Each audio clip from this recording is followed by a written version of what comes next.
B guruhiga o'tamiz.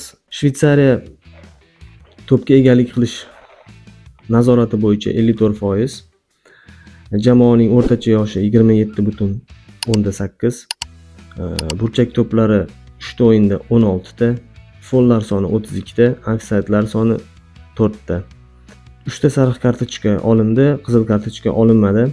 26 ta o'yinchidan 17 tasi maydonga tushdi. Taktik sxema almashishi bu jamoada qayd etilmadi. 3-4-2-1 tizimidan foydalanildi. Driblinglar soni 19 ta, darvoza sari zarbalar soni 34 ta. Kanada to'pga egalik qilish nazorati bo'yicha 51% ni tashkil etdi.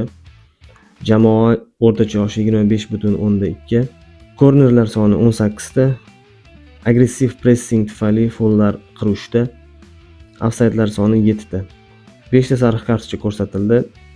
19 ta o'yinchi maydonga tushirildi. 2 ta taktik sxemadan foydalanildi. 4-2-3-1 hamda 4-4-2 pressing tizimlari. Umumiy driblinglar soni 31 ta. Umumiy zarbalar soni 41 ta.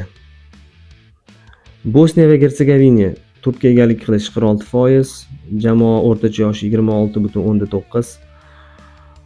Kornerlar 11 ta, follar 48 ta, ofsaydlar 3 ta, 8 ta sariq, 1 ta qizil kartochka. 26 ta o'yinchidan 16 tasi maydonga tushdi. Taktik sxema 4-3-3 bo'ldi va oxirgi o'yinda faqatgina 3-5-3-2 sxemasi foydalanildi. Muvaffaqiyatli driblinglar 14 ta, jami zarbalar soni 27 ta. Qatarning to'pga egalik qilish bo'yicha o'rtacha foizi 49% ni tashkil etdi. O'rtacha yosh 28,1. Kornerlar soni 9 ta, follar soni 36 ta, ofsaydlar 5 ta. Sariq kartochka 4 ta. 26 ta o'yinchidan 18 tasi maydonga tushdi. Taktik sxema bo'yicha 5-3-2 va ba'zi paytlarda 4-2-3-1 taktik sxemadan foydalanildi. Umumiy muvaffaqiyatli driblinglar soni 16 ta, jami zarbalar soni 21 ta.